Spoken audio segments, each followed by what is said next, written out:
إن الحمد لله نحمده ونستعينه ونستغفره ونعوذ بالله من شرور أنفسنا ومن سيئات أعمالنا من يهده الله فلا مضل له ومن يضلل فلا هادي له وأشهد أن لا إله إلا الله وحده لا شريك له وأشهد أن محمدا عبده ورسوله يا أيها الذين آمنوا اتقوا الله حق تقاته ولا تموتن إلا وأنتم مسلمون يا أيها الناس اتقوا ربكم الذي خلقكم من نفس واحدة وخلق منها زوجها وبث منهما رجالا كثيرا ونساء واتقوا الله الذي تساءلون به والأرحام إن الله كان عليكم رقيبا يا أيها الذين آمنوا اتقوا الله وقولوا قولا سديدا يصلح لكم أعمالكم ويغفر لكم ذنوبكم ومن يطع الله ورسوله فقد فاز فوزا عظيما وإن خير الكلام كلام الله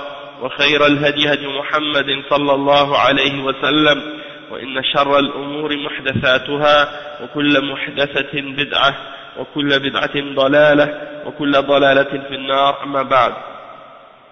Donc on continue dans l'explication du hadith qu'on a commencé à expliquer hier, Ad-Din al-Nasiha, et c'est le hadith numéro 7 dans les 40 hadiths de l'imam al-Nawawi. Et donc on va continuer à lire le chapitre de Cheikh Saleh al-Fawzan au sujet de ce hadith. Donc aujourd'hui c'est le cours 18. Aujourd'hui c'est le cours 18 depuis qu'on a commencé ce livre. Et on est arrivé à la partie où le cheikh expliquait que parmi les choses qui font partie de donner la nasiha au prophète Mohammed sallallahu alayhi wa sallam, il y a le fait de s'écarter des innovations, de s'écarter des bid'ah, de tout ce qui a été innové dans la religion, des choses qui n'ont aucune preuve, aucune référence dans le Coran ou dans la Sunna et que les gens pratiquent au nom de l'islam alors qu'elles n'ont rien à voir avec l'islam. Donc il faut s'écarter de ça, et de s'écarter des innovations, ça fait partie de donner la nasiha au prophète Mohammed sallallahu alayhi wa sallam, c'est-à-dire d'être sincère envers lui et envers sa sunna.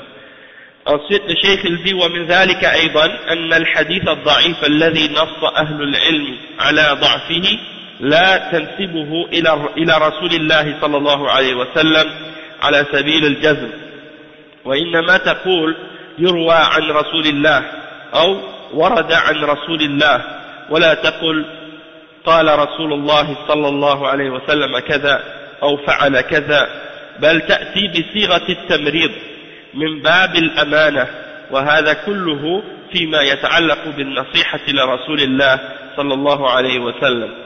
Donc le cheikh explique que parmi les choses qui ont rapport avec le fait d'être sincère envers la sunna, être sincère envers le messager d'Allah sallallahu alayhi wa sallam, il y a le fait que lorsqu'il y a un hadith qui est faible, un hadith qui est daïf, qui n'est pas authentique, et que les ulama ont mentionné que ce hadith-là, il n'est pas authentique, il est faible, alors tu ne dois pas l'attribuer au messager d'Allah sallallahu alayhi wa sallam d'une manière qui est certaine.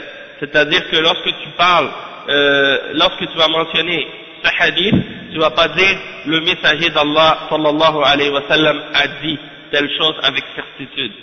Pourquoi? Parce que c'est un hadith qui n'est pas authentique. Donc tu vas dire, au lieu de dire Qala Rasulullah sallallahu alayhi wa sallam, le messager d'Allah sallallahu alayhi wa sallam a dit, tu vas dire plutôt que il est dit que, ou il est rapporté que le prophète Muhammad sallallahu alayhi wa sallam a dit. Mais tu ne vas pas dire d'une façon qui indique que tu es certain de ça. Comme si tu fais comprendre à la personne que c'est pas authentique quand tu le mentionnes.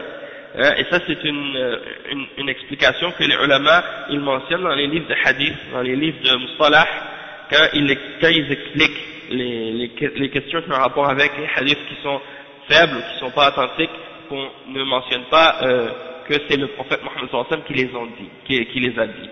D'accord? Donc habituellement, lorsque vous allez lire un livre écrit par un alim, soit que ce soit un livre de hadith ou d'autres, et que on mentionne le terme warada an rasulillah ou bien ruwiya an rasulillah sallallahu alayhi wa sallam, ça veut dire que la personne qui mentionne ce hadith, il a un doute sur son authenticité, ou bien warada, نعم ورد ou bien يعني روية ou يروى, c'est-à-dire tu le mentionnes comme si on a dit ou ça a été dit, mais tu dis pas que le messager d'Allah sallallahu alayhi wa sallam a dit ça directement. Ça fait partie de ce qu'on appelle al-amana. Et cette formule ou cette façon de le dire, on appelle ça siratut tamrid. Siratut tamrid. Et ça c'est pour montrer que tu es une personne fiable, que tu es honnête. Lorsque tu mentionnes une parole et que tu sais qu'elle n'est pas authentique, tu la mentionnes pas comme si elle était authentique. Parce qu'il y a des gens parfois c'est ça ce qu'ils font. Ils n'ont pas de preuves pour faire quelque chose, puis ils ont trouvé un hadith qui est faible, qui justifie ce qu'ils veulent faire. Alors ils vont mentionner le hadith faible comme s'il était authentique, en disant qala Rasulullah sallallahu alayhi wa sallam, alors qu'ils savent qu'il n'est pas authentique, mais ils le mentionnent de cette manière-là pour faire croire à la personne qu'il est authentique, et puis pour justifier qu'est-ce qu'il fait, alors qu'en réalité il n'est pas authentique. Donc ça fait partie de an-nasiha, d'être sincère envers le messager d'Allah sallallahu alayhi wa sallam. وكذلك نعم il y a la question des hadiths qui sont faibles. Il y en a parmi les gens qui ont dit par exemple que on peut utiliser ces hadiths là pour encourager quelqu'un à faire des bonnes œuvres lorsque ça concerne les hadiths qui montrent le mérite de faire certaines actions, fada'il al-a'mal. Toutefois, la position qui est correcte à ce sujet-là, c'est qu'on n'a pas le droit de mentionner des hadiths da'if, même si c'est dans les questions qui ont rapport avec les mérites des actions ou des œuvres. On doit inciter les gens à faire des bonnes œuvres et leur montrer le mérite qu'il y a dans le fait d'agir ou de pratiquer certaines actions ou certaines pratiques religieuses, en leur mentionnant les hadiths qui sont authentiques et non pas en leur mentionnant les hadiths qui sont faibles. Donc ça c'est à ce sujet-là. Puis bien entendu il y a des détails à ce sujet-là, les ulama ont clarifié ça. Il y a des livres qui sont écrits à ce sujet-là et peut-être on en parlera une autre fois. Donc le seul hadith qu'on peut utiliser comme référence ou comme preuve dans la charia, c'est le hadith qui est sahih ou le hadith qui est hasan. Mais à part ça, on ne peut pas utiliser le hadith qui est en dessous de ce degré-là, on ne peut pas les utiliser. Après le cheikh dit وكذلك من النصيحة لرسول الله صلى الله عليه وسلم أن لا تدخل في تصحيح الأحاديث أو تضعيفها وأنت ليس عندك مقدرة على ذلك، فلا يدخل في هذا إلا أهل الفن وأهل الاختصاص من الراسخين في العلم والرواية. أما ما ظهر على كثير من الشباب من الجرأة على الأحاديث الصحيحة على الأحاديث والتصحيح والتجريح فيها من غير علم ومن غير أن يسبق لهم دراسة وخبرة ولا تلق للعلم عن العلماء، فهذا خطر عظيم، خطر شديد وجرأة على سنة الرسول صلى الله عليه وسلم، وليس من النصيحة لرسول الله صلى الله عليه وسلم أن يتدخل الجهال وأن يسموا أنفسهم بالمحدثين بناء على أنهم اطلعوا على كتاب من كتب الحديث أو حفظوا عددا منها، لأن مجرد حفظ الأحاديث لا يجعلهم من المحدثين، وإنما المحدث هو المتخصص في علم الرواية، وهذا فن عظيم يتلقى عن العلماء وأهل العلم والخبرة. Le cheikh explique que, également, parmi le fait d'être sincère envers le messager d'Allah, sallallahu alayhi wa sallam, il y a le fait qu'on ne doit pas rentrer dans la question de l'authentification des hadiths, ou le fait de déclarer un hadith sahih ou da'if, si on n'est pas qualifié pour le faire, si on n'est pas apte à le faire, c'est-à-dire qu'on n'a pas la capacité qui est nécessaire pour le faire. Donc tu rentres pas dans ce domaine-là, excepté si tu fais partie des gens qui sont qualifiés pour faire ce travail, et qui sont spécialisés dans ce domaine parmi les savants qui sont fermement ancrés dans la science et dans la transmission des hadiths et dans tout ce qui a rapport avec les sciences du hadith. Ça c'est une science, la science du hadith, qui est une science qui demande beaucoup de minutie, beaucoup d'études et de connaissances. Si quelqu'un n'a pas les connaissances nécessaires pour le faire, il risque de faire des choses vraiment mauvaises, dangereuses, qui peuvent avoir des conséquences graves. Donc on a vu, le cheikh dit, on a vu apparaître beaucoup de jeunes dans les temps présents qui osent commencer à rentrer dans les questions de hadith et de l'authentification ou de déclarer le hadith faible ou authentique, alors qu'ils n'ont pas de science pour faire ça et qu'ils n'ont pas beaucoup d'études et d'expérience dans le domaine.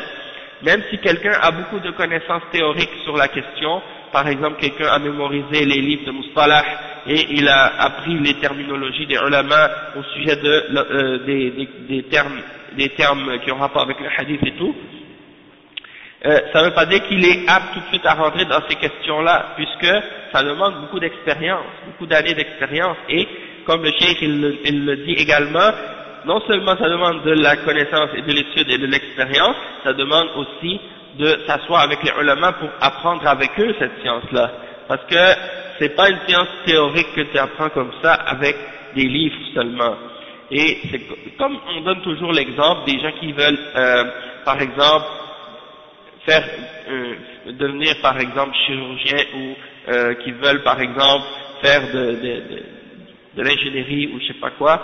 Et si quelqu'un commence à lire dans des livres de chirurgie comment faire une transplantation cardiaque et qui commence à prendre des instruments pour ouvrir la poitrine de quelqu'un, commencer à faire ça tout seul en se basant seulement sur les livres, c'est pas suffisant. Il faut que quelqu'un apprenne avec des chirurgiens qui vont lui montrer non seulement la théorie mais aussi les techniques et la pratique et qui vont le superviser, etc. Donc c'est la même chose dans ces sciences islamiques-là. Tu ne veux pas les apprendre seulement pour dire j'ai étudié ça dans un livre et maintenant j'ai appris et maintenant je peux déclarer quel hadith est sahih et quel hadith est da'if. Non. À moins que tu te réfères à un autre savant qui a déjà expliqué ou jugé dans ces questions-là, et donc toi tu mentionnes qu'est-ce que ces savants-là ont mentionné, ça c'est quelque chose. Ça c'est quelque chose qui est correct, mais de le faire par toi-même, que tu commences à essayer de le déclarer par toi-même, là, alors dans ce cas-là c'est quelque chose qui est très dangereux. Et c'est en fait une offense envers la sunna du messager d'Allah, sallallahu alayhi wa sallam, et d'agir de cette manière, ça n'a rien à voir avec le bon conseil envers le messager d'Allah, sallallahu alayhi wa sallam, et que les ignorants se permettent d'entrer dans ces questions-là et de se déclarer eux-mêmes comme étant des muhaddithines ou des savants de hadith du fait qu'ils ont lu quelques livres qui ont rapport avec la science du hadith et qu'ils ont mémorisé quelques nombres parmi les hadiths par exemple, eh bien ça c'est pas suffisant. Et puis ça ne veut pas dire qu'ils sont des muhaddithines, parce que le fait de mémoriser les hadiths, ça ne fait pas de toi quelqu'un qui est un muhaddith. Le muhaddith, c'est quelqu'un qui est spécialisé dans la science de la transmission. Et ça, c'est un domaine qui est très large, qui est très vaste, et qui demande qu'on étudie cette science-là avec les ulama, et qu'on prenne cette science-là de la part de ceux qui ont la science et qui ont l'expérience à ce sujet-là. فليس لكل أحد أن يطالع في كتب الحديث ثم يصحح ويضعف أو يفسرها أو ويشرحها من عنده بدون فهم صحيح، لأن هذا من الغش لسنة الرسول صلى الله عليه وسلم، والواجب أن تحترم السنة ولا يدخل فيها إلا من هو مختص بهذا العلم. Donc le cheikh il dit c'est pas n'importe qui a lu les livres de hadith, c'est pas n'importe qui peut commencer à déclarer un hadith sahih ou da'if, ou juger entre les hadiths, et commencer à les interpréter et à les expliquer de sa propre tête, de sa propre compréhension, sans se référer à une compréhension qui est correcte. C'est pas n'importe qui a lu dans les livres qui peut se permettre de faire ça. Et d'agir de cette manière, c'est une forme de tricherie envers le messager d'Allah sallallahu alayhi wa sallam, une forme de tromperie. Et la sunna, c'est obligatoire pour nous de la respecter, d'avoir du respect envers elle, et donc de ne pas rentrer dans ce domaine-là, excepté lorsqu'on est quelqu'un qui est spécialisé dans cette science-là. Bien entendu, par exemple, si quelqu'un d'entre nous, par exemple, va étudier avec les ulama, il va étudier, après quelques années, quand le cheikh avec qui il va étudier, ou bien les ulama avec qui il va étudier, vont le considérer comme étant prêt ou apte à enseigner ou des choses de ce genre, alors dans ce cas-là, il va le faire. Et ça c'est quelque chose de bien, mais de rentrer tout seul, comme ça, sans avoir étudié ces questions-là, ça c'est quelque chose de mauvais, c'est quelque chose de dangereux en fait. قال ولأئمة المسلمين. Maintenant il a terminé d'expliquer an-nasiha envers le messager d'Allah sallallahu alayhi wa sallam. Maintenant il passe à un autre aspect de an-nasiha, de donner la nasiha aux dirigeants des musulmans.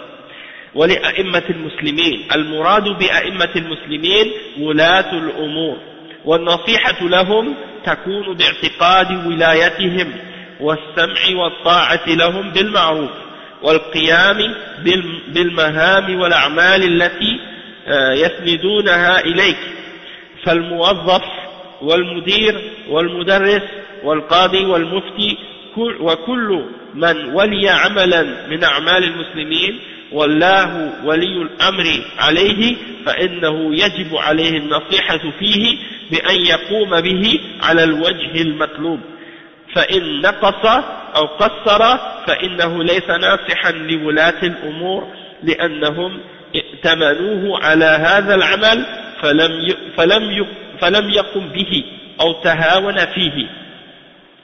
Donc, la prochaine explication, c'est à propos des dirigeants et d'être sincère envers eux. Et le cheikh, il dit, qu'est-ce qu'on veut dire par les a'imma? Le mot a'imma, c'est le pluriel du mot imam. Et imam, on peut l'utiliser pour désigner plusieurs choses. On peut l'utiliser pour désigner celui qui dirige la prière à la mosquée. On peut l'utiliser aussi pour désigner le chef d'un État ou le président ou le roi ou quelque chose comme ça. Et on peut l'utiliser également pour désigner un grand savant de l'islam qui avait, disons, une grande science et qui est considéré comme une référence. On peut l'appeler un imam. Hein. Souvent quand on va parler des grands savants de l'islam, on va dire l'imam un tel. Hein. L'imam Malik par exemple, l'imam Malik ibn Anas, l'imam Ahmad ibn Hanbal, ceux-là on les appelle des imams parce que ils sont des grands savants et les gens les prennent comme des guides, comme des exemples, d'accord, à cause de leur science et la Ummah a témoigné de leur fiabilité, de leur honnêteté et de leur connaissance dans la religion. Donc on les appelle des imams et le pluriel du mot imam c'est a'imma. Et dans le hadith, le prophète sallallahu alayhi wa sallam, il dit « Wali a'immatil muslimin », c'est-à-dire envers les dirigeants des musulmans. Et donc ici, il parle en particulier, comme on l'a dit, de « Wulat al-umur ». Wulat al-umur, c'est-à-dire ceux qui sont chargés des affaires des musulmans et qui sont responsables des affaires des musulmans, c'est-à-dire les dirigeants et ceux qui ont une responsabilité dans ce sens-là. Donc, d'être sincère envers eux, ça veut dire quoi? Ça veut dire que tu crois premièrement que ce sont des dirigeants, tu reconnais leur autorité, tu reconnais leur pouvoir, et tu les écoutes et tu les obéis dans le bien. Hein? Ça aussi, ça fait partie de l'obéissance au messager. Le prophète sallallahu alayhi wa sallam, il a dit, celui qui m'obéit, il a obéi à Allah, et celui qui obéit aux dirigeants, il m'a obéi. Et celui qui m'a désobéi, il a désobéi à Allah, et celui qui a désobéi aux dirigeants, il m'a désobéi. Donc d'obéir aux messagers, d'obéir aux dirigeants, ça fait partie d'obéir au messager d'Allah, sallallahu alayhi wa sallam, tant que tu lui obéis dans ce qui est bien, dans ce qui est permis dans la charia. Si il ordonne de faire un péché, ou de faire quelque chose de haram, dans ce cas-là, dans cet aspect-là en particulier, tu dois lui désobéir puisqu'il t'ordonne de faire ce qui est haram. Mais en dehors de ça, tu dois continuer à lui obéir dans tout ce qui est bon. De la même façon que ton père ou ta mère, si elle t'ordonne de faire quelque chose, tu dois leur obéir parce que ce sont tes parents, et Allah nous ordonne d'obéir à nos parents. Toutefois, s'il nous ordonne de désobéir à Allah, ou de faire quelque chose que Allah et son messager sallallahu alayhi wa sallam nous ont interdit de faire, alors dans ce cas-là on n'a pas le droit de leur obéir dans cette chose-là en particulier, puisque on n'a pas le droit d'obéir à une créature dans la désobéissance du Créateur. Donc, le cheikh il dit donc que premièrement c'est de croire en leur autorité, que ce sont les dirigeants, de les écouter et de leur obéir dans le bien, et de prendre nos responsabilités vis-à-vis d'eux lorsqu'ils nous ont chargés d'un travail quelconque. Donc si le dirigeant ou le responsable des musulmans dans un pays musulman a donné à un musulman en particulier ou à certains musulmans une responsabilité ou une tâche ou un travail à faire, eh bien il faut que cet employé-là et cet individu-là respecte ce travail et il le fasse comme il faut et correctement. Comme par exemple quelqu'un qui est un muwazzaf, comme on dit en français un fonctionnaire, quelqu'un qui travaille pour l'État, eh bien il a une responsabilité devant Allah subhanahu wa ta'ala et devant le dirigeant qui l'a chargé de remplir cette tâche-là, d'être honnête et de faire son travail de la meilleure façon. Hein? Et le directeur également qui a été désigné par le dirigeant, ou bien le professeur, ou le juge, ou le mufti, ou n'importe quel individu dans la société qui a été désigné par le dirigeant pour accomplir un travail ou une tâche pour les musulmans, alors dans ce cas-là, il est obligatoire pour lui d'être sincère dans ce travail-là et de remplir ce travail-là de la manière qui lui est demandée. Et s'il a des manquements dans ce travail-là, ou si il manque à ses responsabilités dans son travail, alors dans ce cas-là, il n'est pas sincère envers les dirigeants dans ces manquements-là qu'il a. Parce que ces dirigeants-là lui ont donné cette tâche et lui ont fait confiance. Ils lui ont donné cette tâche, ils lui ont donné cette amana, et lui, il n'a pas fait qu'est-ce qu'il devait faire ou bien il l'a pas fait de la façon qui est correcte, et il a pris ça, disons, il a négligé dans son travail. Par exemple, quelqu'un qui a un travail, une responsabilité, et puis, par exemple, il fait pas attention pour arriver à l'heure à son travail, il fait pas attention pour respecter les heures, il fait pas attention pour, il passe son temps au téléphone, au lieu de faire son travail, il parle au téléphone, ou bien sur MSN, ou bien, je sais pas quoi, avec son ordinateur,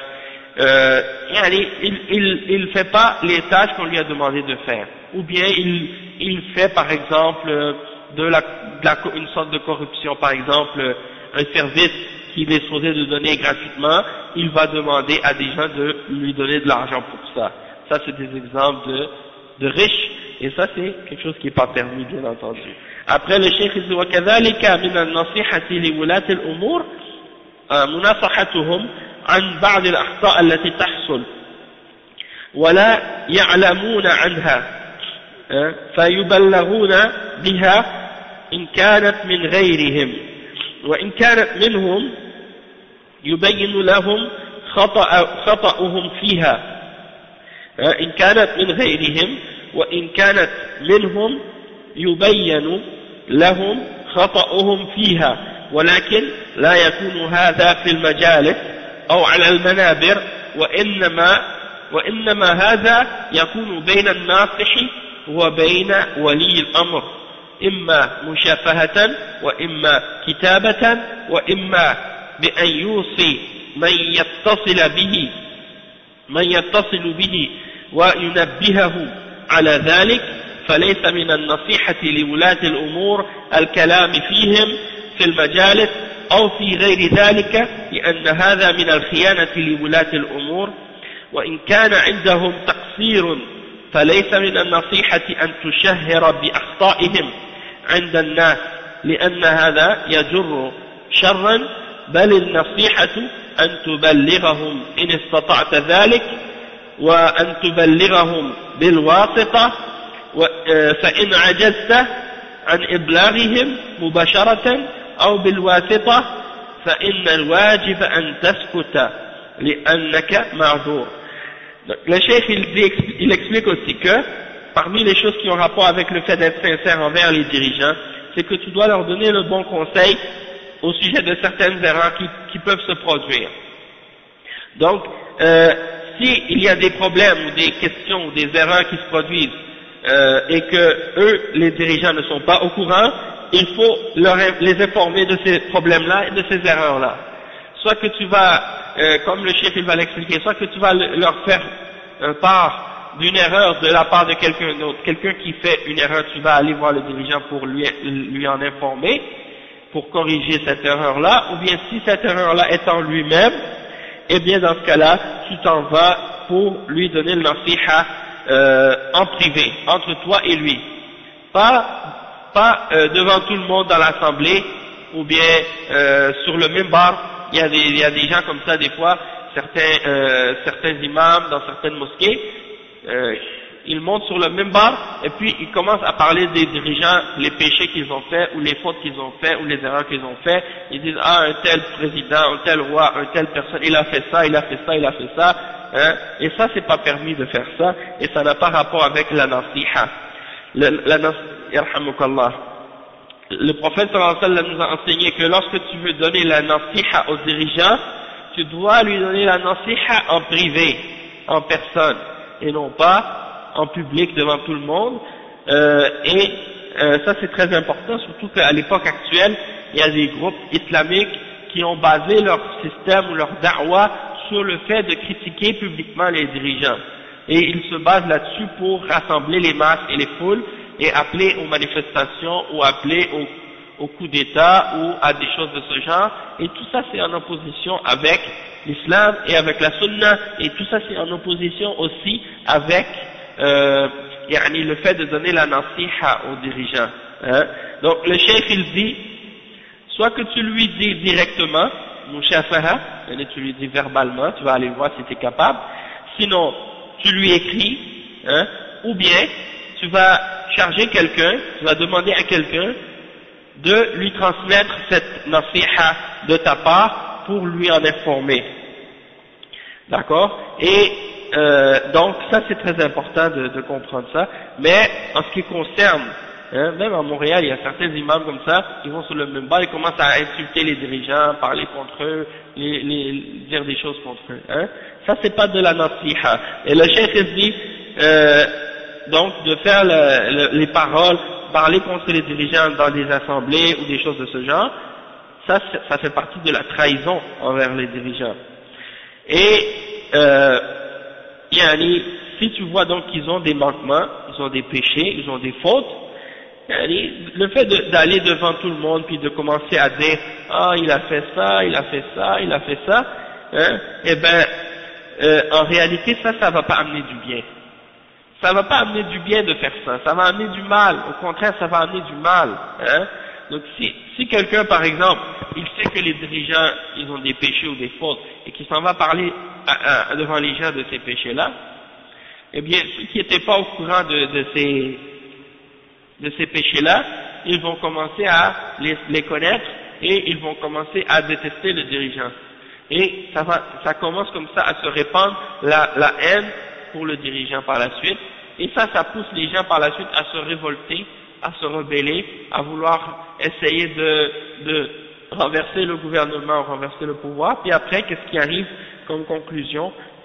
Ça amène du fait que par la suite, c'est les coupables par la suite qui prennent le pouvoir sur les musulmans, ou bien les munafiqines, ou bien des gens qui ont d'autres idées, d'autres agendas, qui en profitent, ou bien des gens en profitent pour faire la corruption, le désordre, et ça rend le système ou la société musulmane instable, hein, et ça amène beaucoup de conséquences négatives du fait qu'il y a par la suite, il n'y a plus de sécurité, tout le monde a peur pour sa vie ou pour ses biens ou pour son honneur, parce qu'il n'y a pas d'autorité, il n'y a pas de personne qui fait respecter les lois, et en même temps aussi ça amène beaucoup d'autres conséquences aussi pour il y a tout ce qui découle de ces choses-là. Donc tout ça, ça vient du fait que les gens mentionnent les fautes des dirigeants et les mentionnent en public. Toi, si tu veux le bien et que tu es vraiment sincère et que tu veux le bien pour les musulmans et tu veux le bien pour le dirigeant et que tu es sincère dans cette intention-là que tu as pour corriger le mal, eh bien dans ce cas-là, si tu veux vraiment le bien, tu lui transmets à la personne et tu vas le voir et tu lui dis. Et le cheikh il dit, comme soit tu lui transmets direct, si tu peux pas, tu prends un intermédiaire, et si tu peux pas leur transmettre directement ni avec un intermédiaire, alors ton devoir c'est de te taire, parce que tu es excusé dans ce cas-là. Si tu peux pas leur transmettre directement ou par un intermédiaire, dans ce cas-là tu es excusé. Hein? Ou bien s'il y a des ministères parfois qui sont établis par les dirigeants pour accueillir ou recevoir les commentaires ou les critiques ou les plaintes, eh bien d'aller s'adresser à ces endroits-là ou à ces personnes-là pour leur faire part de la critique ou de la plainte ou du problème pour essayer d'arriver à le résoudre. Ça c'est la manière à utiliser dans l'islam. Et le cheikh il dit amma man yatakallamu fi sha'n wulat al-umur, parce que c'est ça qui se passe maintenant. Les musulmans, dans les pays musulmans, il y en a des groupes qui ont été influencés par les kuffars dans leur mentalité, soit par les coups d'État ou la démocratie, les élections, puis tout ça. Ils disent on veut avoir un autre dirigeant, on veut plus celui-là, on veut le changer. Hein. Ici, par exemple, les kuffars, à chaque 4 ans, ils changent de dirigeant, des fois même avant 4 ans. Ils en élu un, le lendemain, après l'élection, ils commencent déjà à le critiquer. D'accord? Alors pourquoi ils l'ont changé? Hein. C'est comme s'ils jouent à la chaise musicale. Et comme je disais à un frère dernièrement, j'étais assis avec des frères, je parlais, je dis, la démocratie en fait c'est comme une femme, elle dit, moi, je suis mariée avec mon mari, mais je ne vais pas rester plus que 4 ans avec lui parce que je vais trouver un meilleur. Donc à chaque 4 ans, je vais changer de mari pour avoir toujours un qui est meilleur. Hein. Ça c'est un peu l'exemple de la démocratie, tu vois. Et nous c'est pas comme ça qu'on agit dans l'islam. Quand les musulmans ont un dirigeant, c'est lui qui va être au pouvoir jusqu'à sa mort ou jusqu'à ce qu'il soit plus capable d'occuper ses fonctions de dirigeant. Puis quand il meurt, c'est celui qui l'a désigné qui va le remplacer, ou celui qui a été, si par exemple il a dit c'est lui qui va me succéder, c'est lui qui va le succéder. C'est comme ça. Hein? Et puis, comme c'est arrivé à l'époque du prophète sallallahu alayhi wa sallam, le prophète sallallahu alayhi wa sallam, il n'a pas désigné personne, mais les ulama parmi les sahaba, les grands sahaba, ils ont donné la bay'a à Abu Bakr as-Siddiq. Et c'est pas tous les musulmans qui ont donné la bay'a à Abu Bakr as-Siddiq, c'est uniquement certains d'entre eux qui étaient présents qui ont donné la bay'a, et ça compte pour tout le reste des musulmans. Hein? Ou bien, après la mort de Abu Bakr as-Siddiq. Abu Bakr as-Siddiq, radiyallahu anhu, il a dit, c'est Omar ibn Khattab qui va me succéder. Alors ça, c'est un autre exemple. Ou bien, à la mort de Omar ibn Khattab, radiyallahu anhu, il a choisi parmi 6 personnes, puis il a dit, vous choisissez un d'entre eux, et c'est lui qui va être le khalifa.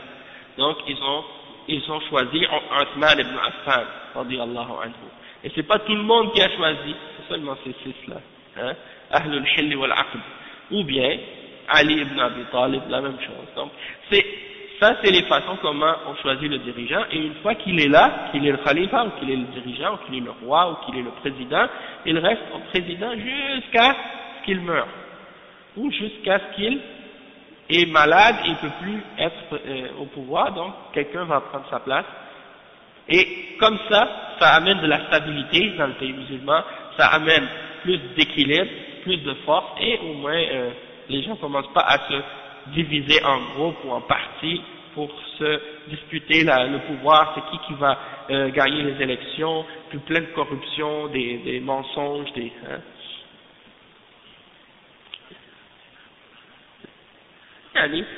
Oui, c'est ça, exactement. Exactement. C'est-à-dire, regardez, comme le frère, qu'est-ce qu'il mentionne. Il y a des dirigeants, ils sont mauvais, ils sont injustes. Hein? Malgré ça, le fait qu'ils soient au pouvoir, qu'ils soient là, c'est mieux que le fait qu'on les enlève par la force et que par la suite il y ait plus de désordre. Et c'est pour ça que les ulama d'Ahl Sunnah, ils ont toujours indiqué et expliqué et insisté sur le fait qu'on doit écouter et obéir aux dirigeants, même s'il est injuste, même s'il est mauvais, hein, et on fait des doigts pour lui, comme on va le voir tout à l'heure, mais de dire il est mauvais, il est injuste, on va l'enlever puis on va le remplacer, ça va créer plus de mal que le mal que tu veux changer.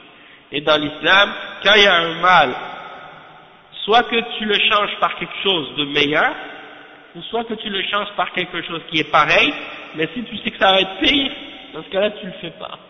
Hein. Et donc, comme on dit en français, un tien vaut mieux que deux, tu l'auras, hein, ou bien en anglais, hein, bird in the hand means two in the bush. Ça veut dire, un que tu as dans tes mains, c'est mieux que deux que tu dis je vais l'avoir. Parce que tu ne sais pas si tu vas l'avoir ou non. Tu penses. Et l'oiseau que tu as dans ta main, il est meilleur que les deux qui sont dans les buissons. Parce que tu ne sais pas les deux dans les buissons, est-ce que tu vas l'attraper ou non. Donc là, tu as un dirigeant, il est mauvais, mais alhamdoulilah, au moins il est là. Et il y a une certaine stabilité, malgré qu'il y a du mal qui est relié à ça. Mais le fait d'endurer ça et d'être patient et de demander à Allah subhanahu wa ta'ala, hein, de le guider, de l'aider, de l'améliorer, ça amène plus de bien que le fait de se révolter et des autres choses de ce genre. Donc, tout ça c'est des exemples à ce sujet-là, et c'est important d'expliquer ça aux jeunes musulmans et aux vieux aussi pour que tout le monde soit au courant des principes et des règles islamiques à ce sujet-là, pour éviter par la suite que ça les fasse tomber dans des erreurs, parce que beaucoup de gens ignorent les règles islamiques qui ont rapport à ces questions-là. أما ما يتكلم في شأن ولاة الأمور عند الناس وعند الأعداء وعند الخصوم فهذا يجر شرا ويفرق الأمة وليس من النصيحة بل هو من التأليب على ولاة الأمور وهو أشد أنواع الغيبة لقول النبي صلى الله عليه وسلم في معنى الغيبة ذكرك أخاك بما يكره وهذا مع عامة الناس فكيف بولاة الأمور وليس هذا من إنكار المنكر كما يقول بعضهم هذا هو الإنكار هذا هو المنكر نفسه التشهير بهم في المجالس التشهير بهم في المجالس فإنكار المنكر له طرق وإنكار المنكر مع الولاة أن توصل إليهم النصيحة بأي طريق هذا إنكار المنكر أما إذا عجزت عن ذلك فإنك تسكت لأنك معذور. Donc le cheikh explique, il dit que donc le fait de parler au sujet des dirigeants, que tu parles aux gens, tu leur parles des dirigeants, ou auprès des ennemis de l'islam, ou auprès des opposants du dirigeant, ça amène du bien, ça amène du mal, pardon, et ça divise la umma, et ça n'a pas rapport avec la sincérité et la nasiha. En fait, ça donne de la force ça amène, en fait, c'est comme si, en fait, tu appelles les gens à rebeller contre les dirigeants et à se révolter contre eux. Et ça, c'est comme si tu parlais dans leur dos, en réalité. Tu es en train de faire al-riba, hein, tu es en train de parler dans leur dos. Et le prophète sallallahu alayhi wa sallam nous a interdit de parler dans le dos. Et il a dit, zikruka akhaka bima yakrah. C'est-à-dire, al-riba, c'est quoi? C'est de mentionner à propos de ton frère ce qu'il n'aime pas. Hein? Et ça c'est général, c'est pour tous les musulmans en général. Alors, imaginez, à propos du dirigeant, c'est encore plus grave. De faire le riba contre le dirigeant, c'est plus grave que de faire le riba contre les gens en général. Et j'ai vu des musulmans, Allah musta'an, qu'Allah les guide, des fois ils sont assis dans des assemblées, commencent à critiquer. Même des fois, ils sont avec leur famille, ils critiquent les dirigeants devant leurs enfants. Après, leurs enfants, ils gardent ça. Ils gardent ça, cette mentalité-là de critiquer les dirigeants, et puis ils grandissent avec ça aussi. Ils commencent à, par la suite, insulter les dirigeants. Soit parce qu'il y a de la pauvreté, soit parce qu'il y a des problèmes, soit parce qu'il y a un manque, quoi. Hein? Al-Ghayba. Ghayba, naam. Naam, al-ghiba ou bien al-ghiba. Al-ghiba, ça veut dire de parler dans le dos de quelqu'un ou de mentionner à son sujet des choses qu'il n'aime pas, tu vois. Ah, parce que c'est deux mots différents. Al-riba, c'est l'intérêt bancaire ou l'intérêt sur les prêts, hein? Mais al-ghiba, c'est avec ghain. Puis al-riba, c'est avec ra. C'est deux mots différents. Tu comprends? Non. Donc, le chef, il dit donc que il y en a qui pensent que le fait de mentionner ces fautes-là des dirigeants, ils disent, ah, moi je dénonce le mal, hein, je dénonce qu'est-ce qui est mauvais, hein, inkar al-munkar. Il dit, ah, ça c'est mauvais, et moi je parle contre ce mal. Il dit, le chef, c'est pas, la façon dont on doit faire inkar al-munkar, de dénoncer qu'est-ce qui est mal, il y a des manières pour le faire. Et quand tu veux dénoncer le mal qui a rapport avec les dirigeants, c'est de leur donner la nasiha et d'aller les voir ou de leur faire transmettre la question ou le problème, et non pas de le divulguer ou de le diffuser. Au contraire, ça c'est qu'est-ce qui va augmenter le munkar et non pas le diminuer ou le faire cesser. Il dit, si tu n'es pas capable de leur transmettre la nasiha, dans ce cas-là tu te tais, parce que tu es excusé dans cette situation-là. Si tu n'es pas capable de la transmettre, la nasiha, tu es excusé. Hein, tu ne seras pas puni par Allah subhanahu wa ta'ala. Donc, la personne qui est sincère, elle donne la nasiha pour plaire à Allah, pour Allah. Pas pour se montrer elle-même, pour s'élever elle-même. Hein, pour montrer qu'elle dit, ah regardez, moi je suis courageux, j'ai pas peur, je vais parler au dirigeant, je vais lui dire, tu fais ça, tu fais ça, tu fais ça, t'es injuste. Il y en a qui mentionnent même le hadith du prophète sallallahu alayhi wa sallam, qui dit par exemple akbaru jihadin yani kalimatu haqq inda sultanin ja'ir, et ça veut dire que la plus grande jihad, c'est la parole que tu dis qui est véridique, une parole de vérité devant un dirigeant qui est injuste. Donc ils disent, ça c'est la preuve que il faut dire les fautes des dirigeants puis dénoncer leur fausseté et leurs mensonges. Sauf que ce hadith-là, il est clair, il dit inda sultan, inda sultan, c'est-à-dire que tu es en sa présence, que tu lui dis ça devant lui, pas que tu es à des kilomètres assis dans un endroit ou bien sur le même bar, commence à critiquer, à insulter. Ça c'est pas le hadith, c'est pas ça qu'il nous dit, et c'est pas ça le plus grand djihad. Le plus grand djihad, c'est que tu es devant un dirigeant injuste, il est devant toi, et là tu lui dis, tu dois pas faire ça, tu dois craindre Allah, et là, tu sais qu'il est capable de te faire couper la tête s'il veut, et que tu le dis quand même. Hein. Et ça c'est quelque chose, mais tu le fais pas pour te montrer, pour que les gens voient, ah regardez, il est courageux, non, tu le fais parce que tu crois que c'est une responsabilité que tu as, que tu dois le faire pour Allah, pour plaire à Allah et pour amener le bien, pour corriger ce dirigeant-là, pour son bien à lui et pour ton bien à toi aussi, et pour le bien de tous les musulmans. Inda, ayn, noon, dal, inda sultanin ja'ir. Donc, il n'y a pas d'argument pour ces gens-là. Et donc, le cheikh, il explique, il dit, si tu n'es pas capable, tu te tais. Et le fait de mentionner leurs fautes ou de parler contre eux, ça fait pas partie de inkar al-munkar, et ça va rien amener. Le cheikh, il dit, هذا لا يجدي شيئا بل هذا يزيدهم حقدا ويزيدهم غيظا على رعيتهم فتحصل المفاسد، أو أنهم يتسلطون على الدعاة وعلى طلبة العلم ويتسلطون عليهم بسبب هذا الكلام الذي يقال وينشر، فيجر ذلك شرا على الأمة، وهذا ليس من النصيحة لولاة الأمور ولا من إنكار المنكر. Le cheikh il dit que, au contraire, ça va faire en sorte que les dirigeants, lorsqu'on commence à parler contre eux comme ça, ils vont avoir de la haine et de la rancune contre la population, et contre les musulmans et contre les gens, et ça va les remplir d'une rage contre les gens, qui va faire que beaucoup de mal va se produire par la suite comme conséquence, et aussi ils vont écraser par la suite ceux qui veulent faire la da'wa et qui veulent appeler à l'islam, hein, ils vont être peut-être opprimés ou comme on dit ils vont avoir de la pression de la part des dirigeants par la suite à cause de ces paroles-là qui sont dites et qui sont diffusées, et ça va amener aussi du mal contre les tulab al-ilm qui veulent enseigner aux gens l'islam.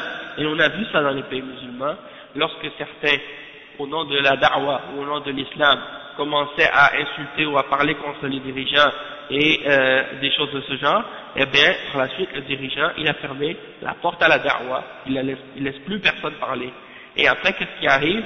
Eh bien, les gens restent par la suite dans l'ignorance, ils ne peuvent plus écouter des doros sur l'islam, ils ne peuvent plus entendre des cours sur la religion, et etc. Donc, tout ça, c'est les conséquences du fait que des gens ont dépassé la limite de la charia et qu'ils sont tombés dans des genres de choses qui sont haram comme ça. Donc, le cheikh, il dit, ça n'a rien à voir avec la nasiha, au contraire, ça n'a rien à voir avec le fait de dénoncer le munkar. Et le cheikh, il dit ensuite, وكذلك من النصيحة لولاة الأمور الدعاء لهم بالصلاح لأن صلاحهم صلاح للأمة. أما الذي يدعو عليهم لأن بعض الناس أو الذي عنده غيرة شديدة مع جهل يدعو عليهم، وهذا ليس من النصيحة. الواجب الدعاء لهم بالصلاح والاستقامة، ويدعى لهم في الخطب ويدعى لهم في المجالس بالصلاح، لا تمدحهم بما ليس فيهم، ليس المطلوب أنك تمدحهم أو تثني عليهم، المطلوب أنك تدعو لهم بالصلاح والاستقامة والهداية. Donc le cheikh il explique, il dit que également parmi les choses qui ont rapport avec le fait d'être sincère envers les dirigeants et de leur donner la nasiha, c'est de faire des invocations pour eux, de faire des du'as pour eux, pour que Allah subhanahu wa ta'ala les rende meilleurs, les fasse devenir bons. Ça c'est de la manière qu'on doit agir envers eux. Et le fait qu'ils deviennent bons et qu'ils soient meilleurs, ça c'est quelque chose qui va amener du bien pour la Ummah, qui va améliorer le sort de qu'est-ce qui se passe dans la Ummah. Donc ça c'est la nasiha, de faire des invocations pour eux, pour que Allah subhanahu wa ta'ala les rende meilleurs. Et il dit, parce qu'il y en a d'autres, des gens qui ont beaucoup de sens de la jalousie pour la charia, de jalousie pour l'islam et pour l'honneur, mais avec de l'ignorance, au lieu de faire des du'as pour eux, ils font des du'as contre eux. Et ils invoquent Allah contre eux, pour que Allah subhanahu wa ta'ala les punisse ou des choses comme ça. Et ça n'a rien à voir avec la nasiha. Le chef il dit que l'obligation c'est de demander pour eux à Allah subhanahu wa ta'ala qu'ils deviennent meilleurs et qu'ils soient droits, qu'ils deviennent droits, et de faire des du'as pour eux lors de la khutbah, ou de faire des du'as pour eux dans les assemblées générales, et non pas de les glorifier en mentionnant des choses qu'ils n'ont pas, hein, comme par exemple il y en a qui exagèrent dans la glorification des dirigeants, ils vont mentionner des choses à leur sujet qu'ils n'ont pas. On va dire, il est comme ça, il est comme ça, il est juste, il est bon, il est... Non, ça c'est pas ça qui est demandé. Qu'est-ce qui est demandé, c'est de faire des du'as pour eux, pour que Allah subhanahu wa ta'ala les rende meilleurs et qu'il les rende bons, c'est tout. Hein? Et ça fait partie de la voie des salaf salih, hein, de nos imams parmi les premiers musulmans. Ils étaient tous d'accord là-dessus. Ils étaient tous d'accord sur ce point-là, et même que les imams d'Ahl Sunnah, ils ont mentionné que si tu vois quelqu'un qui évoque contre les dirigeants et qui fait des du'as contre les dirigeants, c'est le signe qu'il est sur la bid'ah. Et c'est le signe qu'il fait partie des Khawarij. Hein? Il y a une secte qui est apparue parmi les premières sectes qui sont apparues parmi les musulmans, qu'on appelle la secte des Khawarij. Et cette secte-là, eux, ils considèrent que toute personne qui commet un péché majeur, un grand péché, il devient kafir. Donc s'ils voient quelqu'un qui fait le zina, ou qui boit de l'alcool, ou qui par exemple fait un grand péché, en général, ils vont dire celui-là c'est un kafir. C'est un kafir, et ils disent que son sang est halal et que ses biens sont halal. Donc ils tuent et ils massacrent les musulmans au nom de l'islam. Et les premiers qui sont sortis parmi eux, c'est des gens qui sont sortis contre les Sahaba. Ils ont pris les armes contre les Sahaba pour les combattre parce qu'ils ont dit qu'ils ne jugeaient pas selon la loi d'Allah, ou bien parce qu'ils n'étaient pas justes, ou des choses de ce genre. C'est-à-dire que ces Khawarij-là, ils s'imaginaient qu'ils comprenaient mieux l'islam et le Coran que les Sahaba du messager, sallallahu alayhi wa sallam. Et donc, qu'est-ce qu'ils faisaient les Khawarij? Ils égorgeaient les Sahaba au nom de l'islam, et ils les tuaient avec l'idée ou avec l'intention de se rapprocher à Dieu. Hein? Ils pensaient qu'en tuant les Sahaba du messager sallallahu alayhi wa sallam, ils allaient devenir des meilleurs musulmans, et qu'ils pensaient qu'ils faisaient le djihad en faisant ça. Hein? Et donc ça c'est des gens qui s'appellent les Khawarij, et leur caractéristique c'est ça, ils font le takfir des musulmans. Et non seulement ça, aussi ils prennent les armes contre le dirigeant. Ils prennent les armes et ils appellent à la rébellion et à la révolte contre les musulmans qui sont au pouvoir et les dirigeants, parce qu'ils disent qu'ils font des péchés ou qu'ils sont injustes, et ils pensent que ça justifie le fait de se rébeller contre eux. Et à notre époque, il y en a plein comme ça, maintenant c'est répandu dans les pays musulmans, et on en a eu plein d'exemples comme ça, soit en Égypte, soit en Afghanistan il y en a, et aussi en Algérie, tout ce qui s'est passé en Algérie, des groupes qui s'arment et puis qui se rebellent contre le dirigeant, contre le pouvoir, et qui tuent les musulmans, hommes, femmes et enfants, sans pitié, sans honte. Hein? Al-Irhab, ça fait partie de la voie des Khawarij aussi. Le terrorisme, hein, qu'est-ce que ces gens-là font maintenant? De faire des attentats, de mettre des bombes, de tuer des innocents au nom de l'islam, soi-disant pour faire le djihad. Ça, premièrement, ça n'a rien à voir avec le djihad, parce que le djihad c'est pas comme ça. Hein? Le djihad c'est avec une armée organisée, puis préparée par le dirigeant, par le gouvernement. C'est l'État qui décide quand et contre qui on fait le djihad, et non pas des individus ou des groupes qui se déclarent eux-mêmes on est des moudjahidines. Non, c'est pas comme ça. Et en même temps aussi, ça n'a rien à voir avec l'islam, puisque l'islam nous interdit de tuer les innocents ou de se rebeller contre les dirigeants, même s'ils font des péchés. Donc tout ça c'est très important de le comprendre. Et comme le cheikh il dit, on ne demande pas aux gens de les glorifier, de leur faire des éloges et de parler d'eux, de dire des choses sur eux qu'ils n'ont pas, mais en même temps, on demande seulement de faire des du'as pour que Allah les rende meilleurs. Comme on dit par exemple, oh Allah, fait que les dirigeants des pays musulmans deviennent meilleurs, et qu'ils deviennent bons, et qu'ils deviennent justes, et qu'ils amènent de la justice, et qu'ils jugent par l'islam, et qu'ils jugent par le Coran et par la Sunna, et qu'ils établissent la religion, et qu'ils aident la cause des musulmans, etc., etc. Hein? Ça, c'est des bons exemples, et des choses qu'on doit faire.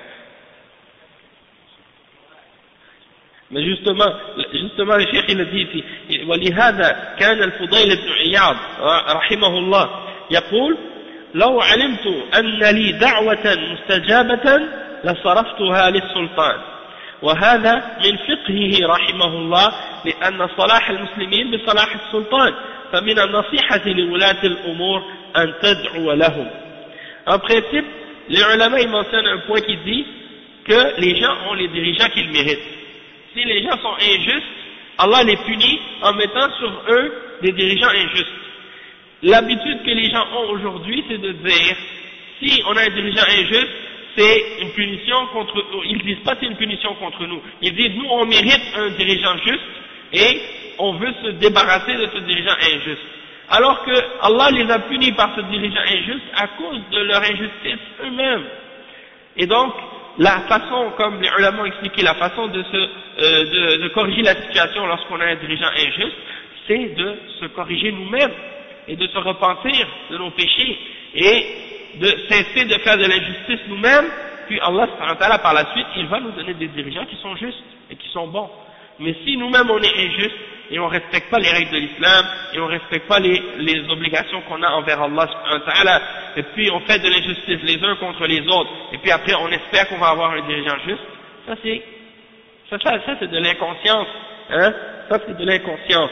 Et le cheikh il mentionne les paroles de Al-Fudayl ibn Iyad, hein, qui était un grand imam parmi les ulama, et un des grands savants. Al-Fudayl ibn Iyad, subhanallah, le cheikh il dit c'est un imam, zahid, et il dit que c'était un parmi les fuqaha, il a pris du fiqh, son fiqh de Abu Hanifa, hein, il a pris son fiqh de Abu Hanifa, et l'imam al-Shafi'i a rapporté de lui. Et au début de sa vie, c'était un brigand, un voleur, hein, qu'est-ce qu'il faisait? C'était un hors-la-loi, au début de sa vie. Et il a fait tawba, il s'est repenti, et puis il a étudié l'islam, il est devenu parmi les ulama par la suite. Hein. Donc, c'est pour montrer comment Allah peut guider qui il veut. Hein. Donc, Al-Fudayl ibn Iyad, c'est un des imams parmi les imams des salaf. Donc, il a dit quoi, ce savant-là, et beaucoup d'autres savants l'ont dit également, ils ont dit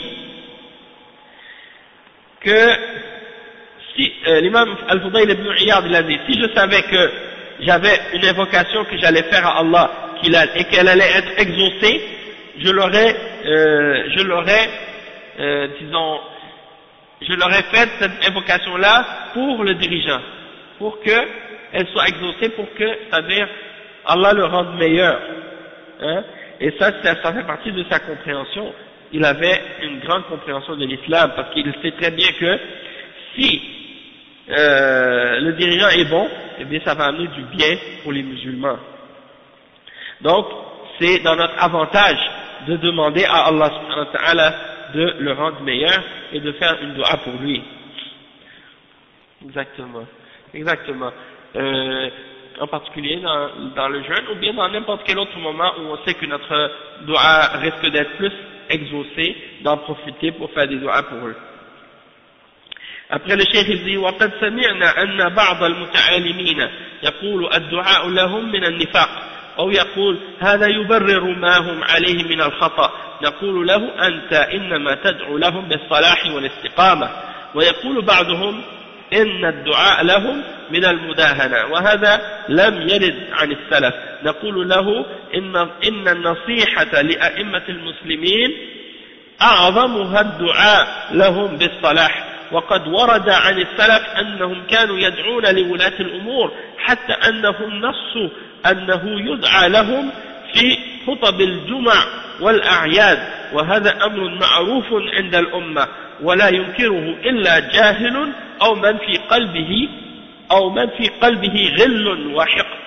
Il y a des ignorants parmi les gens d'aujourd'hui qui disent les savants de l'Arabie Saoudite, ils disent des choses comme ça parce qu'ils sont payés par le dirigeant, ils sont payés par le gouvernement pour parler pour eux.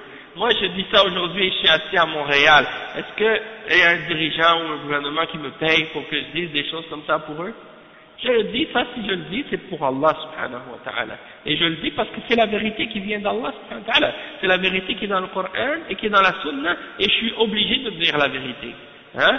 Et si quelqu'un dit la vérité, et que les gens, comme je dis toujours cet exemple-là aux frères, parce que ça m'a toujours fait rire quand j'ai eu cet exemple-là. Je parlais avec des Sénégalais, et puis ils critiquaient leurs dirigeants. Et je leur ai dit, dans l'islam, il ne faut pas critiquer le dirigeant.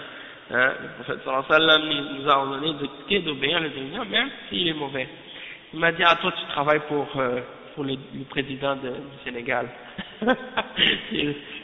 Oui, c'est ça. Donc moi il m'a fait rire, franchement j'ai dit subhanallah, ça y est, je travaille pour tous les présidents arabes, tous les présidents musulmans. Hein? Et ils m'envoient des chèques par la poste. Hein? Sallallahu alayhi wa. Non mais c'est ça, il y a des gens qui pensent ça. Donc ça n'a rien à voir. Les ulama, leur rôle c'est d'expliquer aux musulmans la religion d'Allah subhanahu wa ta'ala, que ça plaise aux gens ou que ça leur plaise pas. Ils n'essaient pas de plaire ni aux dirigeants, ni de faire plaisir à la population. Ils font plaisir à Allah subhanahu wa ta'ala seul. Il y a des ulama, hein, il y a des gens qui se disent ulama ou qu'on considère ulama, qu'est-ce qu'ils font? Ils veulent faire plaisir aux gens.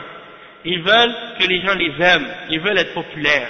Alors ils vont dire aux gens des choses pour que les gens les aiment. Et quand ils voient que quand ils parlent contre les dirigeants, les gens sont contents, les gens aiment ça, alors ils parlent contre les dirigeants pour avoir de la popularité, pour que les gens se mettent autour d'eux. Et ça, c'est pas de la voie des salaf salih. Ça, c'est pas la voie de ceux qui suivent le Coran et la Sunna.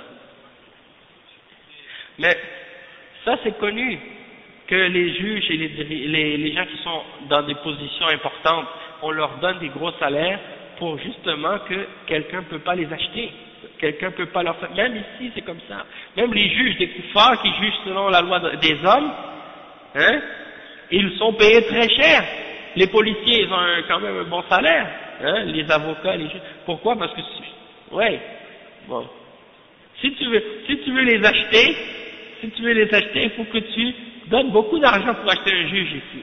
Tandis que dans un pays où il y a par exemple plus de pauvreté, hein, quelqu'un il a un peu d'argent, il achète les juges, il achète les policiers, il achète tout le monde. Hein? A'udhu billah. Non, mais dans ces gens-là, premièrement, si ils craignent Allah subhanahu wa ta'ala, personne ne peut les acheter. Parce qu'ils sont sincères envers Allah avant tout. Et même si tu lui donnes des milliards de dollars, ils ne vont pas se détourner de la vérité, ni à gauche ni à droite. Hein? Ils vont dire qu'est-ce qui est dans le Coran, dans la Sunna, ils vont dire la vérité seulement.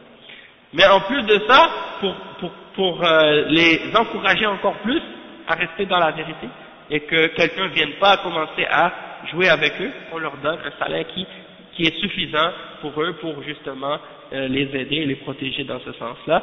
Et le cheikh, il dit qu'on a entendu de la part de certains, soi-disant personnes qui sont cultivées, les intellectuels, comme ils s'appellent, ils disent de faire des du'as pour le dirigeant, c'est de l'hypocrisie. Il y a ceux qui disent il faut faire des du'as pour le dirigeant, ça c'est des hypocrites, et ils travaillent pour le dirigeant ou ils travaillent pour le gouvernement. Et ici c'est un gouvernement musulman, quel est le mal de travailler pour eux, hein? Ça c'est pas interdit dans l'islam, hein, si c'est un gouvernement musulman. Et le fait de faire des du'as pour eux, au contraire, c'est pas du tout du nifaq. Hein, tu fais des du'as pourquoi? Pour que Allah les rende meilleurs. S'il y a quelqu'un, par exemple, un chrétien, tu demandes à Allah de le guider à l'islam, est-ce que ça veut dire que tu es un hypocrite? Non. Tu demandes à Allah de le guider à l'islam. Eh bien, si tu demandes à Allah de guider le dirigeant, de guider, de le faire devenir bon, de le faire corriger de ses erreurs, hein, et de lui montrer le droit chemin, ça c'est quelque chose de bien. Donc, il y en a qui disent, ça veut dire que tu l'innocentes, ou bien tu justifies tu es d'accord avec ce qu'il fait dans ses erreurs. Encore là, ça ne veut pas dire ça non plus. Il y en a d'autres qui disent que si tu fais des du'as pour eux, c'est comme si tu essaies de comme si par exemple al-mudahana, tu fais quelque chose pour avoir quelque chose en retour de leur part. Tu fais ça pour te rapprocher d'eux. Et que ça c'est pas ça, il y en a qui disent que c'était pas fait par les salafs de faire des du'as pour les dirigeants. Le cheikh il dit la nasiha, d'être sincère envers les imams des musulmans et les dirigeants des musulmans, parmi les plus grandes manifestations de sincérité envers eux, c'est de faire des du'as pour eux pour que Allah les corrige. Et ça a été rapporté de la part des salafs qu'ils faisaient des du'as pour les dirigeants. Même que il y en a qui ont indiqué que on fait des du'as pour eux même dans la khutbah et dans le Jumu'ah, dans la khutbah de Jumu'ah et dans les prières de Eid. On fait des du'as pour les dirigeants. Hein? Et ça c'est une chose qui est connue dans la Ummah, c'est connu. Et il y a personne qui rejette ça ou qui dénonce ça ou qui parle contre ça, excepté un ignorant ou quelqu'un qui a de la rancune ou de la haine dans son cœur. Ensuite, la dernière partie du hadith, c'est le hadith qui parle, c'est la partie qui parle de faire du bien ou de faire la nasiha à tous les musulmans en général. Et le cheikh il dit قال وعامتهم النصيحة لعامة المسلمين تكون بالصدق في المعاملة أما الذي يغش المسلمين في البيع والشراء والمعاملات فقد خانهم ولم ينصح لهم قال صلى الله عليه وسلم من غشنا فليس منا le cheikh il dit que d'avoir la nasiha envers les musulmans en général, ça veut dire d'être sincère et véridique avec eux lorsque tu fais des transactions ou des choses avec eux, comme que ce soit du commerce ou autre.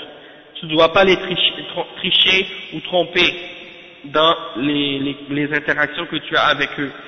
Celui qui triche ou qui les trompe, il a trahi, il les a trahis, et il n'a pas été sincère, il n'a pas été nasih avec eux.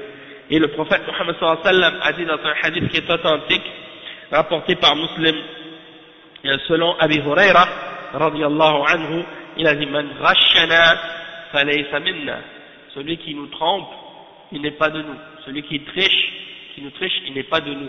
Et il a dit ça dans le contexte où il passait dans un souk, et dans le souk il y avait des gens qui vendaient des marchandises, de la nourriture, des choses comme ça, et il y avait eu de la pluie qui est tombée sur les nourritures ou les choses qu'il vendait, la personne vendait des choses, la pluie était tombée dessus, donc qu'est-ce qu'il a fait le vendeur?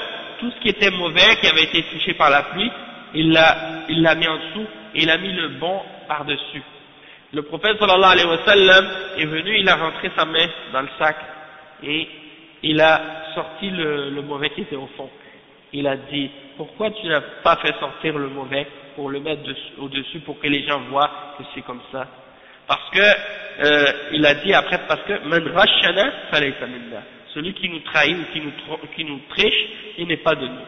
Donc, tu dois être honnête dans tes transactions et ne pas tricher ou tromper ou essayer de profiter des gens et des musulmans en particulier.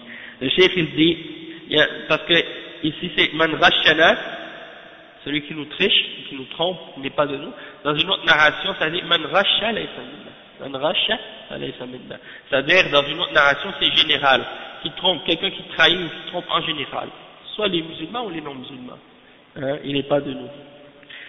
وكذلك من النصيحة لعامة المسلمين دعوتهم إلى الله بدعوتهم إلى إصلاح ما عندهم من الخلل وبيان ما يجهلون من أمور دينهم. De même que parmi les choses qui font partie de la nasiha pour les musulmans, c'est de les inviter à Allah, de les appeler à Allah, de les appeler à qu'est-ce qui est bien, ou de leur clarifier des choses dans lesquelles ils ont des problèmes, des erreurs ou des manquements dans la religion.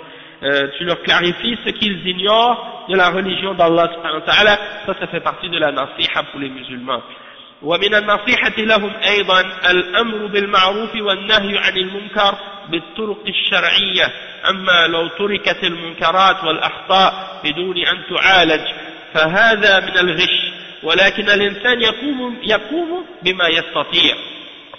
قال صلى الله عليه وسلم من رأى منكم منكرا فليغيره بيده فإن لم يستطع فبلسانه فإن لم يستطع فبقلبه وذلك أضعف الإيمان. فأنت تنكر المنكر بحسب استطاعتك، إن كان لك سلطة وولاية تنكره باليد، وإن كان ليس لك سلطة تنكر باللسان بالبيان والدعوة، وإن كنت تقدر على ذلك تنكره بقلبك وتبتعد عن أهله وعن أماكن المنكر وتنجو بنفسك على الأقل. Donc le chef explique que également parmi les choses qui ont rapport avec la nasiha pour les musulmans en général, c'est de leur ordonner le bien et de leur interdire le mal par les façons, les manières qui sont légales en islam, de la façon qui est légale en islam. Et il dit que si on laissait tout le monde faire le mal et faire les erreurs qu'ils veulent, sans corriger ou remédier à ces problèmes-là, eh bien ça fait partie de tricher les musulmans, de trahir les musulmans.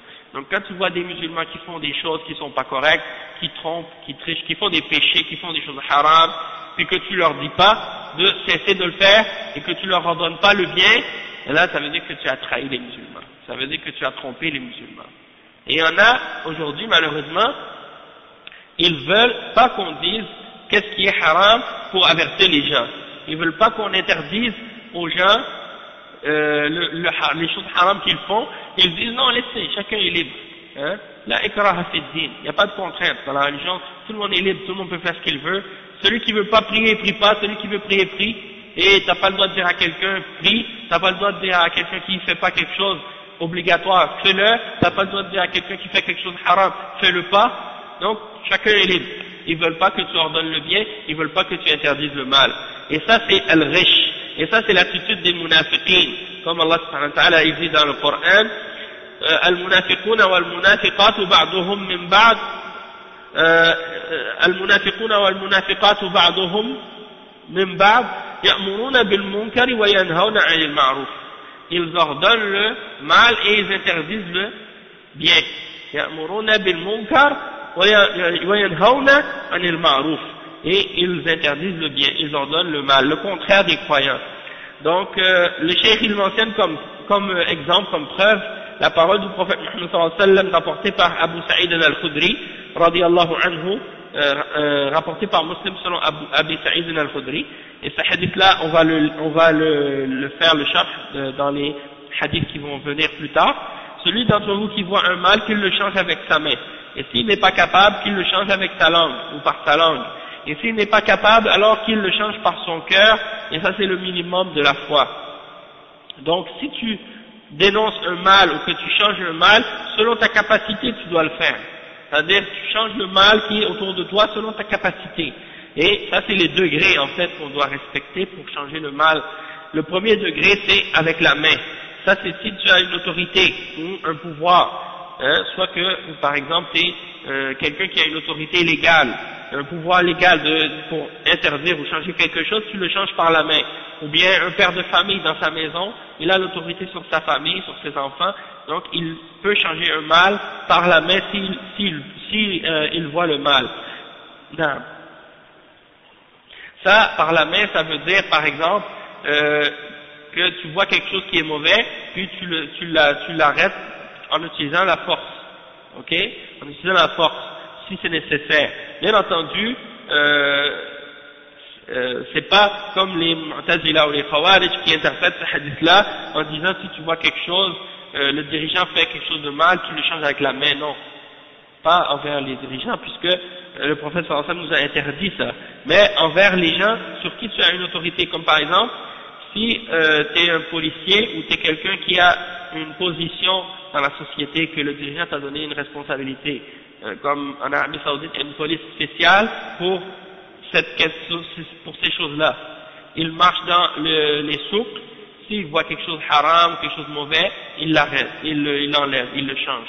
Eux, ils ont une permission de l'État pour le faire, donc dans ce cas-là, ça diminue les conséquences qui pourraient être négatives par la suite. Hein?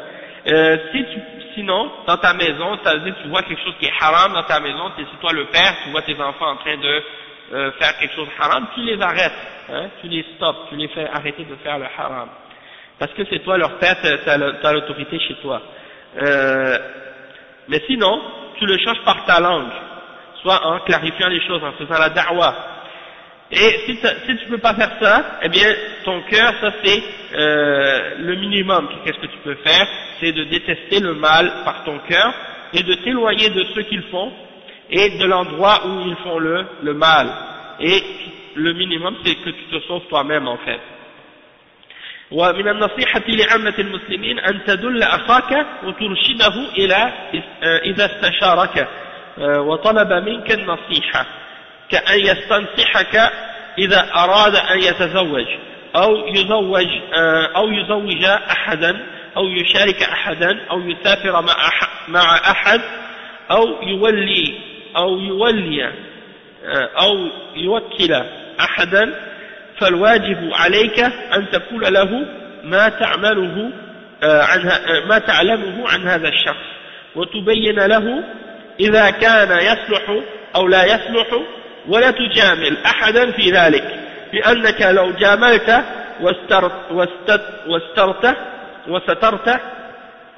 وسترت ما عند هذا الشخص الذي يستشيرك فيه صار هذا غشا لقوله صلى الله عليه وسلم من أشار على أخيه بأمر يعلم أن الرشد في غيره فقد خانه.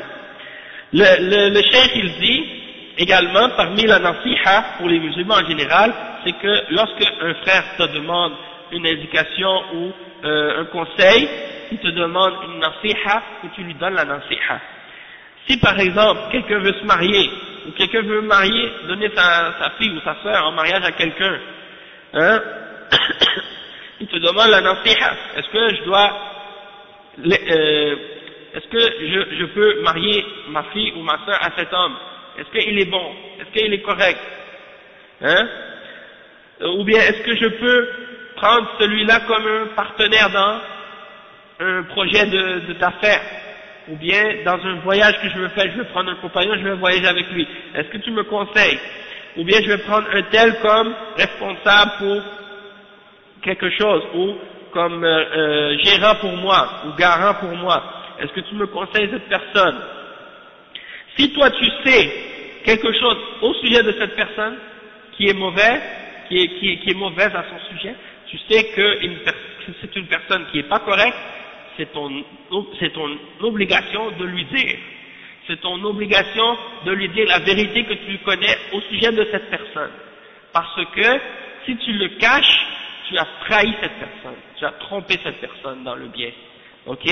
Et donc, c'est pas comme certains pourraient s'imaginer, c'est quelqu'un, je veux pas dire du mal de lui parce que je veux pas parler dans son dos. Dans ces questions-là, tu dois le dire. C'est pas si tu parles dans son dos, non. Tu es obligé de le dire. Parce que dans ce cas-là, c'est le bien qui vient de ça est plus grand que le mal que tu pourrais faire en parlant contre lui. Si tu le dis pas, il risque d'avoir des gros ennuis. Hein? Donc dans ce cas-là, c'est obligatoire de le mentionner. Et la même chose donc pour quelqu'un qui, t'imagines quelqu'un est venu demander la fille de quelqu'un, et toi tu sais que la personne c'est une personne qui est malhonnête ou qui est pas correcte, et toi tu sais qu'il est malhonnête, tu le caches, il va donner sa fille ou sa soeur à quelqu'un qui est mauvais, à cause de toi, parce que toi tu dis, ah non, moi je veux pas parler dans le dos. Non, ça c'est obligatoire, ça rentre pas dans ces choses-là. Et le cheikh il dit que si tu as couvert la personne au sujet duquel on t'avait demandé la question, tu l'as couvert dans son injustice, alors dans ce cas-là tu l'as triché, tu l'as trahi. Et il mentionne un hadith rapporté par Abu Daoud, Ahmad et Al-Bukhari et Al-Hakim dans Al-Mustadrak et Al-Bayhaqi sur Abi Huraira, qui dit celui qui a, lorsque son frère lui a demandé un conseil, qui indique quelqu'un, il donne un conseil, quelqu'un lui a demandé un conseil et lui il lui répond, alors qu'il connaît qu'est-ce qui est à dire au sujet de cette personne-là, mais qu'il lui indique pas la vérité, alors il l'a trahi dans cette chose-là. Et ça c'est par rapport aux choses de la dunya. On a mentionné des choses par rapport à la dunya, mais par rapport à la religion c'est encore plus grave, encore plus important encore. C'est-à-dire que si tu connais quelqu'un qui va aller étudier l'islam ou apprendre la religion chez quelqu'un, et tu sais que cette personne chez qui il va étudier, il a des erreurs dans son islam, il a des bid'ah, il a des innovations, il a des choses qui sont contraires à la vérité, eh bien c'est ton devoir de l'avertir et de lui dire, fais attention à celui-là, il dit telle chose qui est contraire à l'islam, contraire au Coran, contraire à la sunna, fais attention. Ça c'est ton devoir. Hein? Ou de tel livre, si tu sais qu'il y a un livre qui, dans ce livre-là, il y a des choses contraires à l'islam, contraires à la sunna, contraires à la vérité, et que tu vois quelqu'un en train de lire ce livre, tu lui dis fais attention, ce livre-là, il y a des bid'ah. Il est écrit par un auteur qui dit des choses qui sont très dangereuses, qui sont mauvaises. Ça, c'est ton devoir de le faire. Et si c'est important de le faire pour les choses de la dunya, envers quelqu'un qui te demande pour le mariage ou pour le commerce ou pour autre, alors pour la religion, c'est encore plus obligatoire d'avertir contre le musulman. Et l'imam An-Nawawi, dans son livre Riyad al-Salihin, il a un chapitre qui s'appelle les choses dans lesquelles il est permis de faire le riba, les sujets dans lesquels il est permis de faire al-riba, c'est-à-dire de mentionner des choses à propos de quelqu'un qui sont qu'il n'aime pas ou qui sont mauvaises, et c'est des situations, des questions comme celles qu'on a mentionnées maintenant. Dans ces cas-là, c'est permis. Et on va terminer ensuite, le cheikh il dit وَلَيْسَ هَذَا مِنَ الْغِيبَةِ بَلْ هَذَا مِنَ النَّصِيحَةِ أَمَّا إِذَا لَمْ تُبَيِّنْ لَهُ فقد غششته لأنه فوض الأمر إليك في هذا الأمر فكان لزاما عليك أن تبين له ما عندك وهذا من النصيحة لعامة المسلمين والمشاورة فيما بينهم. وهذا الحديث من جوامع الكلم التي أوتيها النبي صلى الله عليه وسلم، فالدين كله هو النصيحة، ولهذا قال النبي صلى الله عليه وسلم الدين النصيحة، فالذي ليس عنده نصيحة أبدا ليس عنده دين، وإن كان عنده نقص في النصيحة صار عنده نقص في الدين، فالدين يكمل وينقص ويزول بسبب عدم النصيحة أو نقصانها. Le cheikh explique pour terminer, il dit que ça n'a rien à voir avec la riba, comme on a dit tout à l'heure. Ça c'est au contraire, c'est de donner le bon conseil, et c'est de donner la nasiha aux gens, hein? C'est de donner un nasiha. Ton intention, bien entendu, doit être sincère. Si tu commences à parler contre quelqu'un, tu dis des choses fausses à son sujet, ou tu dis des choses et tu sais même pas si c'est vrai ou faux, tu dis ah fais attention, lui il est pas bon, et tu sais même pas, t'as même pas de preuve, et tu fais juste l'accuser injustement, ou bien tu parles avec l'intention de lui faire du tort, pas pour Allah, dans ce cas-là c'est un péché.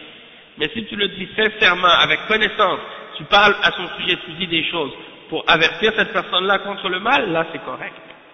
Là c'est obligatoire même.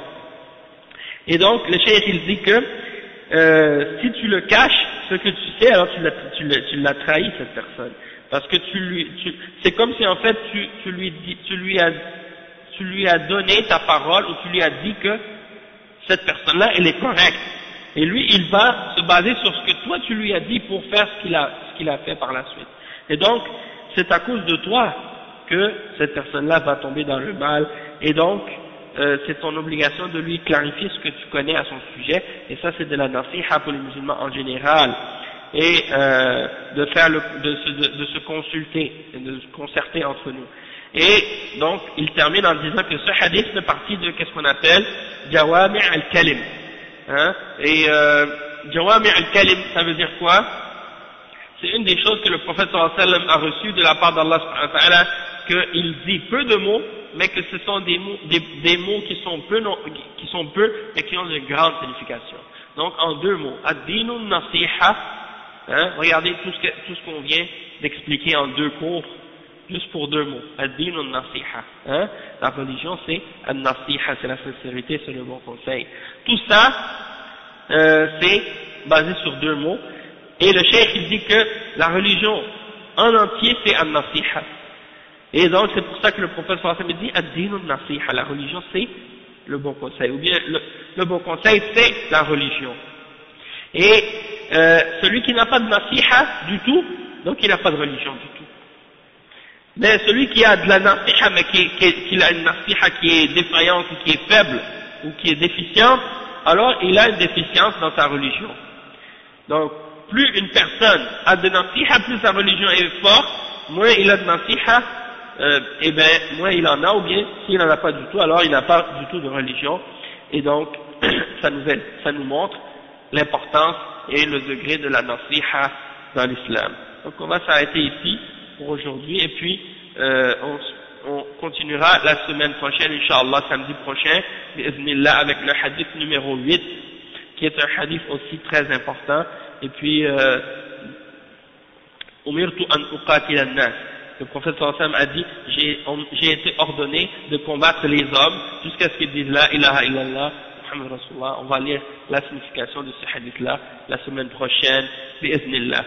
سبحانك اللهم وبحمدك أشهد أن لا إله إلا أنت أستغفرك وأتوب إليك وبارك الله فيكم وجزاكم الله خيرا. السلام عليكم ورحمة الله وبركاته.